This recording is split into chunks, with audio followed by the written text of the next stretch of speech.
All right, ladies and gentlemen, welcome back. It's hour number 3 of the hour number 2 at our new time. See, I forgot about our new time. The Steve Malzberg Show Friday edition. Of course, our starting time now is 5 o'clock Eastern and 2 o'clock Pacific time, which makes this 6 o'clock Eastern right now, hour number 2 of the 2-hour Steve Malzberg Show. Thanks for adjusting your schedule and for being with us. And, of course, we've had the news out of Baltimore, the 6 police officers charged in the death of Freddie Gray, and we have had reaction to that announcement. The announcement made by the prosecutor, the state's attorney as they call her, in Baltimore, and she gave what I'd consider to be just a horrific performance. First of all, a rush to presenting the charges, and also her identifying herself with the no justice, no peace chanters, saying to the youth that this is our time, which I thought was highly inappropriate. And then I said, well, let's ask the expert. Let's go to Alan Dershowitz. So we did that an hour ago, and Alan Dershowitz said that this was not done for legal reasons. This was done to make sure there were no more riots. And he said this is how they do things in Iran and in Cuba, but not in the United States of America. He said there is no evidence whatsoever for murder. This is not a murder case. And he said there will be no convictions, he believes, on any of the charges. And if there are, he thinks they'll be overturned. He also believes the unprofessionalism, and that's my word, might have been his, of the special prosecutor here, or the state's attorney, she's not a special prosecutor, where she said, you know, I hear you, and no justice, no peace, and it's our time, and blah, blah, blah, that all that could be used by the defense attorneys to get at least a change of venue, if not present it as evidence of a prejudice case against the officers in the court during the trial.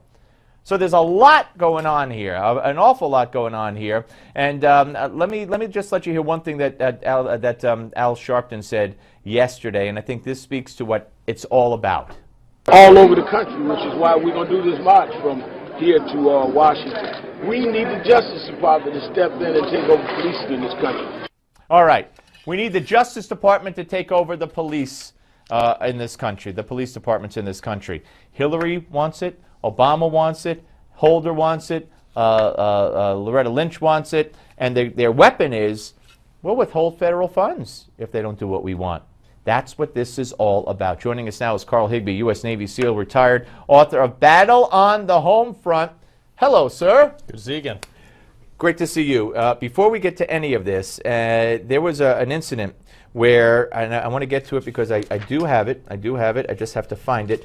And it was. You know what's funny is, when has federalizing anything ever been a good idea? Never, never. Well, you know, this is how they want to get things done. But Carol Burnett, not Carol Burnett. I was going to say Erin Burnett, but Carol, not Carol Costello, but on CNN, I'm drawing a blank on her name. Yeah, Brooke Baldwin. Yep. Brooke Baldwin. Yep. She talked about how veterans are returning home from Iraq and Afghanistan and are ready to basically riot in the streets of Baltimore. You're ready to take war to the streets of Baltimore. What the heck was that about? I mean, you're a veteran. Yeah, this is you? incredibly offensive to me because we've done nothing but fight for our country. And you have idiots like that come on, and they have no idea what they're talking about. Well, veterans show more restraint in law enforcement than most people who have not served in the military, who are on our streets protecting them right now. I can't think of anything better than to have a veteran on the police force. They're well trained and everything like that. So I think really this is just a CNN, and that's why nobody watches CNN. Well, let's present it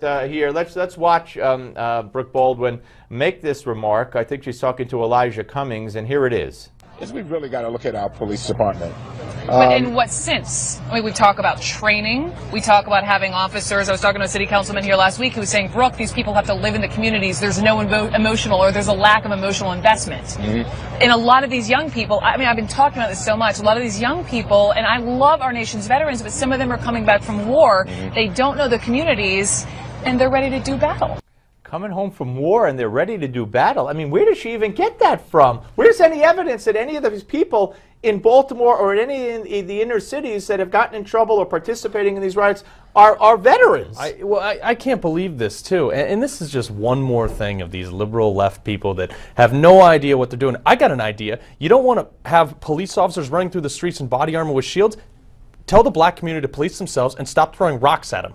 No, that's a good idea. And here's the apology. Watch the apology. When I made a mistake yesterday, we were in the middle of live TV. I was talking to a member of Congress, and I was recounting a story, a conversation I had had with someone recently, just referring to police. And I absolutely misspoke. I inartfully chose my words 100%. And I just wish, just speaking to all of you this morning, I wholeheartedly retract what I said, and I've thought tremendously about this. And to our nation's veterans, to you, this is just who I want to speak with this morning. I have the utmost respect for our men and women in uniform.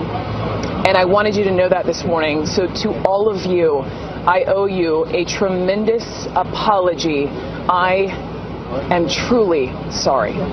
And I mean, that's got to satisfy you, but still, it's just where did that come from? Well, I tell you, she's probably apologizing because one of these veteran support organizations called CNN and her producer made her do it so she could keep her job. I don't doubt that. And now, speaking of Carol Costello, I recall there was an apology only made to Politico when she played a video, an audio of Sarah Palin's daughter describing how she was attacked by a man. Yeah, enjoy watching this. And she said, "Oh, you could thank me later. This is the best audio ever." I mean, and she wasn't made to apologize on air. She just issued that apology to, like I said, to Politico or Twitter. Yeah. All right, so let's talk about Baltimore. What you see happening here. You know, you passed by some police officers on your way up here today, and I pass by them all the time. I think anytime you pass by a police officer, you should always give them a thumbs up and a thank you. And any veteran that you know of, or someone in uniform like the National Guard who will walk around, but. What's going on here, it's an attempt. I think it cuts right to what Al Sharpton said. And this is what you hear. Oh, it's beyond this incident or that incident. This is an epidemic. We have to do something. This is all about gaining federal control for the local police forces all over the country. Absolutely. And anything that Al Sharpton touches, I think, should be deemed as cancer. I mean, Project Veritas did a great story on this. Oh, yeah. I mean, it showed everybody he's been affiliated with has been turned off by him. They said he's used him for money, so we know he's about money. Yeah. And I think that this mayor, speaking in front of the NAN, the National Action Network banner, is like, awful. come on. I mean, you're a public official. You can't be doing that. I mean, she went out there and spoke after all the problems she had and the things she said that were controversial with giving room so they could destroy. And then she goes and speaks to Al Sharpton. It wasn't even his group. He moved the banner to Baltimore and she spoke in front of it. I know. And I mean, he's walking down the red carpet with her. This is not stuff that can be tolerated. The 50 years of Democratic control in Baltimore's got to end. All right, let's move to what Iran is up to right now with the ships, with Great Britain saying they're cheating now and enriching uranium. Biden saying they're 3 months away from making 8 nuclear weapons if we have no agreement. Well, still in all, 8 was the first time I've heard that number. Yeah. It just seems like a nightmare situation with no way to remedy it. It's unbelievable. Now, as far as the ship goes, taking over the ship, I mean, what are they doing? Now, what are we doing to prevent that? Exactly. I mean, and it's been our partners in the region have been, kind of sappy on this. I think we need to get a global force on this, and I think this is going to take a lot of force. And unfortunately, we're probably going to get dragged into another war. And but I could picture Obama saying, after even if they boarded one of our ships or stopped us, saying, "This is why we need the nuclear agreement, because as bad as it is with Iran stopping us, imagine if Iran stopped us and they had a nuclear weapon. That would be the logic, you know." But the treaty doesn't even stop them from getting a nuclear weapon. No, it doesn't, and it excuses all their other actions. Yeah, it's ridiculous. I don't know. I mean, I admire guys like you so much, and I have guys like you on. I don't want to lump you in, but people who served our country, and I always say that they're better person than I for putting on the uniform. But as frustrating as this is for me, this has got to be devastatingly frustrating for you. Just seeing the de-evolution of the region after we dumped so many 5,000 lives and tons of money. And then to hear the chairman of the Joint Chiefs say that the city in Iraq doesn't matter anymore. Exactly. That and very frustrating. Yeah. Very frustrating. Hey, Carl, great to see you as always. Thank you. All right, folks. So we are coming back. Great conversation coming up with Christopher Parker, social justice, political science professor at the University of Washington. We'll talk Baltimore. Don't go away.